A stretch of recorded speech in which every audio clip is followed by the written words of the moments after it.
वंदे मातरम, वंदे मातरम, वंदे मातरम. माझं नाव जितेंद्र भावे आहे आणि आपण बघायला सुरुवात केलेली जितेंद्र भावेज लाईव्ह. या जितेंद्र भावेज लाईव्ह मधून आणि निर्भय महाराष्ट्र पार्टीच्या या प्लॅटफॉर्मवरून आम्ही समाजातील शोषित, पीडित, वंचित, अन्यायग्रस्तांना न्याय मिळवून देण्यासाठी अहोरात्र जीव कष्टवतो. आता माझ्या सोबत आहे अमोल लखन देवकर, हा तरुण ज्यांनी पोट भरण्यासाठी ऑरा नावाची गाडी घेतलेली आहे. हुंडईची ऑरा गाडी, जी टुरिस्ट टॅक्सी म्हणून जास्त फेमस आहे आपल्या भारतामध्ये. ही व्हाईट कलरची गाडी आहे आणि टुरिस्ट पासिंग आहे. त्याच्यावर पिवळा पट्टा आहे, म्हणजे सरळ सरळ पिवळ्या पट्ट्याची गाडी म्हणजे टॅक्सी आहे. पोट भरण्यासाठी त्यांनी घेतलेली ही टॅक्सी आहे. त्यांनी एक फायनान्स केलेलं आहे. त्या फायनान्सचं काय नाव आहे? HDB finance. HDB finance. त्यांच्याकडनं ही गाडी घेतली आणि हा पोटा पाण्याला लागलेला आहे. तुझं नाव सांग मला. माझं नाव अमोल लखन देवकर. मी जोरात सांग, जोरात. माझं नाव अमोल लखन देवकर आहे. हा. मी उपनगर येथे राहतो. हा, तुझी गाडी कोणती आहे? माझी गाडी हुंडाई ऑरा आहे, टॅक्सी परमिट गाडी. हुंडई ऑरा टॅक्सी परमिट गाडी आहे. तर या गाड्या चालवत असताना ओला उबेरचं चढ उतार, जनमानसामध्ये या गाड्यांना असलेली डिमांड, म्हणजे असलेला धंदा आणि घरातल्या जबाबदाऱ्या, घरातले दवाखाने, या गोष्टी करता करता या गाड्या फेडणं अवघड जातं. नव्या गाड्या फेडणं तर त्यातल्या त्यात खूपच अवघड आहे, कारण त्याचा हप्ता हेवी असतो आणि घरातल्या जर जबाबदाऱ्या जास्त असतील तर एका टॅक्सीवर घरदार चालवून घरातले सगळे औषधं पाणी आणि दवाखाने करणं अत्यंत अवघड गोष्ट आहे. तशीच काहीशी घटना या अमोल देवकरच्या बाबतीत घडली. काय घडलंय? का बरं आलाय तू निर्भय महाराष्ट्र पार्टीकडे? सर, मी साधारण 1.5 वर्षापासून गाडी घेतलेली HDB फायनान्स कडनं आणि मी रेग्युलर हप्ते भरत होतो. 6 महिन्यापूर्वीपासून सर माझ्या मागे दवाखाना लागला. माझी बायको प्रेग्नेंट होती, सिझेरियन झालं प्रायव्हेट हॉस्पिटलमध्ये. सिझेरियन झालं? हा, किती खर्च आला? 70-80 हजार रुपये खर्च आला. बाळणपणाचा 70 ते 80 हजार रुपये खर्च आलेला आहे. हा, त्याच्यानंतर माझं घर भाडं थकलेलं आहे 3-4 महिन्याचं. किती आहे महिन्याला भाडं? महिन्याला मला 5,000 रुपये घर भाडं आहे. हा, मेंटेनन्स वगैरे धरून ते 6,000 रुपये पर्यंत जातं. अच्छा. आणि माझ्या सासूंना पण घशामध्ये कॅन्सर डिटेक्ट झालेला आहे. तर 4-5 महिन्यापासून त्यांचा पण दवाखाना मीच करतोय आणि त्यांना देखरेख करणं, त्यांच्या सगळ्या गोळ्या औषधं, त्यांच्या मागं पुढं फिरणं, त्यांना घेऊन जाणं घेऊन येणं सगळं मी करतोय. आणि धंदा पण होत नाहीये. साधारण 6-7 महिन्यापासून नाशिक सिटीमध्ये धंदा पण नाहीये. तुम्ही कुठल्याही टॅक्सीवाल्यांना विचारा, अजिबात धंदा नाहीये. मी सकाळी 5 वाजता उठून कामावर जातो, संध्याकाळी 10 वाजता घरी येतो, सगळे घरातले काम पण करून, तरी पण धंदा होत नाहीये. तरी मागील 2 महिन्यापूर्वी माझी गाडी HDB फायनान्स वाल्यांनी रस्त्यावरनं उचलून नेली होती अशाच प्रकारे, आणि मी ती गाडी व्याजाने पैसे घेऊन सोडवली. 2 महिने झालेत. मागच्या व्याजाचं काय रेट आहे? रेट ऑफ इंटरेस्ट 10% व्याज मी बाहेर भरतोय.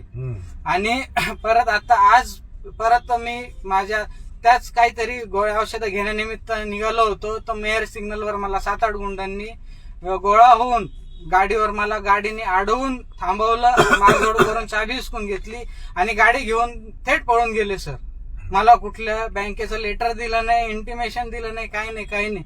मी हातावर चालणारा माणूस. माझ्या घरात माझ्या पाठीमागं 2 मुलं, एक 2 वर्षाची मुलगी, एक 4 महिन्याचा मुलगा आहे, बायको आहे. माझ्या सासूंना कॅन्सर झालेला आहे घशाचा, त्यांना खाता येत नाही म्हणून त्यांना साईडनी ट्यूब टाकून त्यांच्या फिडिंग चालू आहे.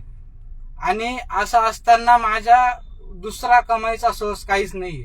आता माझी परिस्थिती अशी झाली का मी काय करू? स्वतः आत्महत्या करू का माझ्या घरच्यांसहित सगळ्यांना आत्महत्या करू? काय करू आता? मला माहितीये भावे सरांचं काम कसं आहे, त्याच्यामुळे मी सरांना फोन केला आणि सरांना माझी घडलेली पूर्ण परिस्थिती सांगितली. तर सरांनी मला किती जण होते मारायला? 6-7 जण होते सर. सगळ्यांनी मारलं सगळ्यांनी ओढाड करून. मी गाडीच्या पुढून सरकत नव्हतो, तर 2 जण येऊन मला गाडीच्या बाहेर लोटलं रस्त्याच्या साईडला आणि गाडी त्यांनी काढून, एवढ्या गर्दीमध्ये सगळे लोक बागात असताना त्यांनी माझ्याकडनं गाडी ओढून दिलेली. आणि त्याच्यानंतर पोलीस चौकीमध्ये गेलो असताना त्यांनी पहिली कंप्लेंट पण नाही घेतली, अर्ज लिहायला बाहेर पाठवून दिलं. कोणत्या पोलीस स्टेशनला गेलो? सरकारवाडा पोलीस चौकीमध्ये गेलो होतो मी. पायी गेलो होतो तिथनं सरकारवाडा पोलीस चौकीमध्ये, मेयर सिग्नल वरनं. पायी का गेला? माझ्याकडे दुसरं साधनच नव्हतं, खिशात 1 रुपया नव्हता सर. आज माझ्याकडे एवढी परिस्थिती वाईट आहे का काय सांगू. माझ्या घरात किराणा नाही सर खायला, 2 लेकरं आहेत, माझी सासू आहे, बायको आहे, काय करू सर मी. आता माझ्याकडे दुसरा पर्याय काय, एकुलता एक मार्ग माझा कमाईचा तो होता सर. एकुलता एक मार्ग होता, मी कसा तरी 200-500 रुपये कमवून घर तरी चालवत होतो. रोजचं रोज तेल आणून मीठ आणून खात होतो, गोळ्या औषधं चालू आहेत माझ्या. आता माझ्यासारख्या तरुणांनी काय करायला पाहिजे तुम्ही सांगा. आता माझ्यावर अशी परिस्थिती, माझ्यासारख्या भरपूर लोकांवर अशी परिस्थिती मला माहिती. आज धंदे नाही आहेत नाशिकमध्ये. कमीत कमी या बँकेवाल्यांनी एवढं तर आम्हाला सहकार्य करायला पाहिजे. किती दिवसापूर्वी तू किती 2 महिन्यांपूर्वी मी 3 हप्ते भरले होते सर बँकेला. रेपो चार्ज आहेत आणि सर हे एकदा गाडी जमा केली का 12,000 रुपये रेपो चार्ज घेतात आणि बँकेत गेलं तर उडवडीचे उत्तर पैसे भरून मला 4 दिवसानंतर गाडी दिली होती. 12,000 रुपये रेपो चार्ज आहे. 12,000. ही कोणची बँक आहे? HDB finance. HDB फायनान्स नाही, सगळ्याच फायनान्स वाल्यांनो रेपो चार्जेस 12,000 रुपये तुम्ही घेताय म्हणजे लोकांना लुटताय.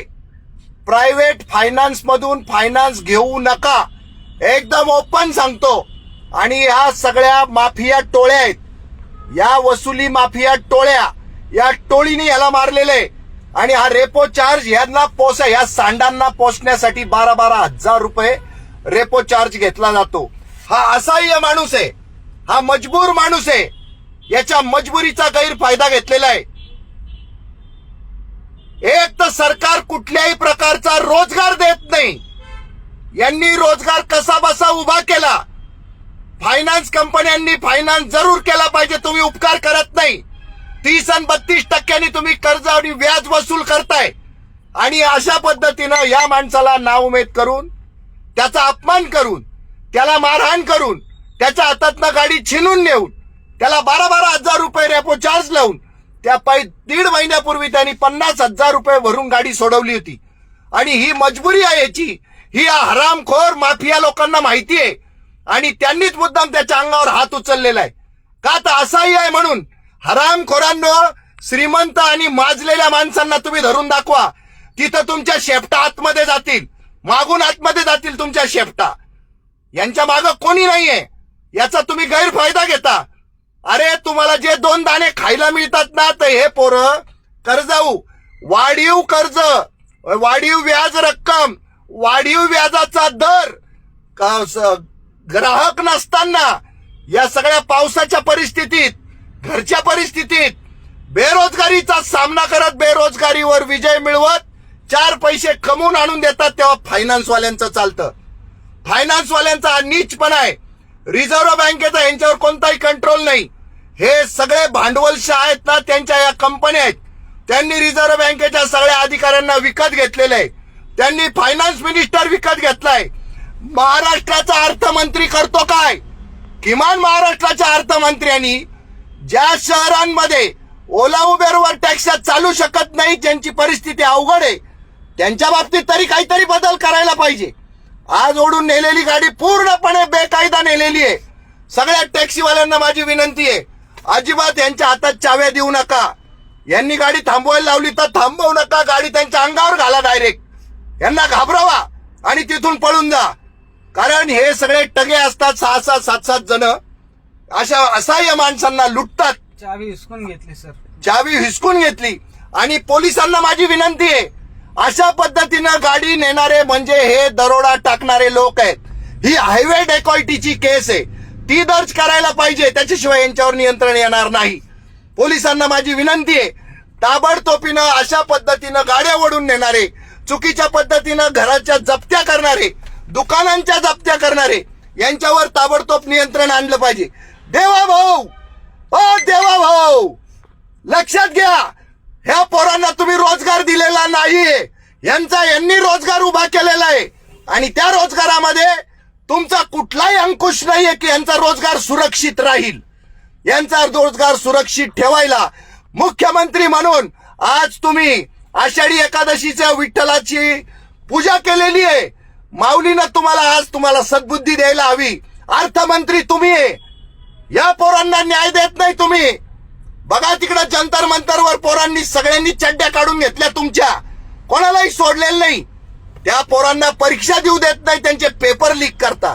त्यांनी आंदोलन केलं तर त्यांना खिळे लावलेल्या लाट्या काठ्यांनी मारता, अश्रुधुराच्या नळकांड्या फोडता, त्यांना जेवायला मिळणार नाही याची व्यवस्था करता, तिथं जी घाण होईल त्याचं गार्बेज उचलायला गाड्या येतात, त्या गाड्या बंद करतात, जे जंतर मंतर मधून बाहेर येतात त्यांना तुम्ही डिटेन करता, खोटे गुन्हे दाखल करता.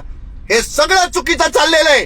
ही अराजकतेची परिस्थिती जी आहे ती फक्त आणि फक्त तुमच्या लुटीच्या धोरणामुळे, सारखं भांडवलशाहांच्या दाड्या चोळून चोळून चोळून चोळून भांडवलशाह तुम्ही माजून ठेवले आणि जनतेचं जगणं हराम करून टाकलं. 110 आणि 112 रुपये पेट्रोल आहे. आज सीएनजी काय भाव भरतो सांग? 102 रुपये. 102 रुपये सीएनजी झाला तुमचा. लाजा वाटू द्या. प्रत्येक लिटर माग, प्रत्येक किलो माग तुम्ही 40 आणि 50 रुपयाची लेवल करून राहिले. ते गडकरी काय करून राहिले? नालायकपणा. त्याच्यात काही इथेनॉल टाकून राहिले. मग तुम्ही स्वस्त करणार होते पेट्रोल, कधी करणार आहे? या पोरांना परवडत नाही काम करणं, पण काम केल्याशिवाय पर्याय नाही. आणि फायनान्सवाले नरडा आवळून ना पैसे खातायत आणि त्या ज्या गुंडांच्या टोळ्या त्यांनी पोसून ज्या वसुल्या चालवलेल्या आहेत त्याचे हे बळी आहेत. आज त्याला किंवा त्याच्या खानदान सहित आत्महत्या करण्याची वेळ तुम्ही आणलेली. ही वेळ प्रत्येक गाडीवाल्यावर आणलेली तुम्ही. याच्यावर विचार झाला पाहिजे. हे इथून सुटतात नाही तर ट्रॅफिक पोलीस चावतात, ट्रॅफिक पोलीस मधून सुटता नाही तर खाकीवाले चावतात, त्यांच्यातून सुटता नाही तर आरटी वाले चावतात, आरटी वाल्यापासून सुटले नाही तर गुंडांच्या तावडीत सापडतात, गुंडांच्या तावडीत न सुटले तर या वसुली माफियांच्या टोळ्यांच्या तावडीत सापडतात, तिथून सुटले नाही तर टोल टॅक्स वाल्यांकडे सापडतात. एवढा नाही काय झालं तर खड्ड्यामध्ये गाडी आपटती, तिथं मेंटेनन्स होतो, त्याच्यातनं सुटतात नाही तर कधीतरी अपघात होतो. अपघात झाला तर अपघाताचे पैसे तर मिळत नाही, पैसे वाटत फिरावं लागतं. पैसा अपघात झाला की पैसा तिथंच वाटल्या परत पोलीस स्टेशनला पैसे चारायला लागतात, इन्शुरन्स वाल्यांना पैसे चारायला लागतात. या गाड्यांचं पासिंग अत्यंत महाग आहे. आरटीओ ऑफिसला सुद्धा 50 पट, 10 पट, 20 पट, 40 पट पैसे घेतले जातात. सरकारी रकमेमध्ये कधीही पासिंग होत नाही. निर्भय महाराष्ट्र पार्टी अख्ख्या महाराष्ट्रात एकटी आहे, फक्त 1200 रुपये त्यांच्या गाड्यांची पासिंग करते आणि बाकीचे सगळे लोक त्यांच्याकडून 5-5 हजार, 4-4 हजार, 6-6 हजार रुपये घेतात. असं प्रत्येक ठिकाणी कोंडी आहे यांची. पावला पावलावर दुःख आहे या पोरांना. यांचं दुःख दूर करणार कोण? देवा भाऊ. आज देवाकडे गेले होते तुम्ही. तुमच्या डोक्यामध्ये ना काहीतरी प्रकाश पडू द्या. तुमचं डोकं ठिकाणावर आहे का असं विचारण्याची वेळ आलेली आहे. प्रत्येक कर्ज घेतलेला खाजगी कंपन्यांकडनं कर्ज घेतलेला माणूस बेजारे मरून चाललेला आहे आणि या खाजगी फायनान्स कंपन्या कोणी जन्माला घातल्या? कोणी पैदा केल्या? तुम्ही पैदा केल्या. लोकांनी प्रयत्न करायचे म्हणून या खाजगी कंपन्यांचे कर्ज घेतले. प्रयत्नवाद संपला तर देश चालणार नाही. प्रयत्नवाद चालू आहे. त्याच्यामध्ये अडचण आली तर तुम्ही मुख्यमंत्री म्हणून काम केलं पाहिजे. त्या विजय थलापतीचं काहीतरी बघा. त्या विजय थलापतीकडून काहीतरी शिका. तो जनतेसाठी जगतोय, जनतेसाठी मरतोय. नायक पिक्चर मधला अनिल कपूर आठवा, गब्बर पिक्चर मधला अक्षय कुमार आठवा. काय कामं करतायत ही लोक आणि देवा भाऊ तुम्ही काय करतायत? मरतोय माणूस. त्याला वाचवण्यासाठी मुख्यमंत्री म्हणून तुम्ही काही काम करत नाही आहात. त्या विजय थलापतीचा काहीतरी तुम्ही आदर्श घ्या. तुकाराम मुंडेंना फक्त तुम्ही कमिशनर केलं, डिमोशन केलं त्या माणसाचं, तरी सुद्धा तो माणूस परफॉर्म करतोय. एक कमिशनर अख्ख्या महाराष्ट्राचा गुटखा बंद ऑटोमॅटिक त्याच्या दहशतीमुळे होतो. तुम्ही मुख्यमंत्री असताना तुमची दहशत का नाही हा प्रश्न पडलेला आहे आम्हाला. अरे तू तुमच्या सत्तेवर माणसं तिळतिळ मरून राहिले, उत्तर निघत नाही. याचा आम्ही धिक्कार करतो. प्रत्येक मुलगा बेरोजगारीवर मात करण्यासाठी, यश मिळवण्यासाठी वाटेल त्या तडजोडी करतोय आणि बेरोजगारी हटवून घरामध्ये प्रतिष्ठा मिळावी, मान सन्मान मिळावा म्हणून प्रयत्न करतोय. पण त्या तरुणांना यश तुम्ही येऊ देत नाही. तुमची ही घाणेरडी भ्रष्ट व्यवस्था प्रत्येक तरुणाला उभा खाऊन राहिली काकडी सारखी. अरे तू तुमच्या सत्तेवर आणि हे बघा खाजगी फायनान्स कंपन्यांनो, तुमचे वसुल्या माफिया टोळ्या यांना जनता एक दिवशी बडवल्याशिवाय राहणार नाही. अराजक होतंय, अराजक. थांबवा हे सगळं.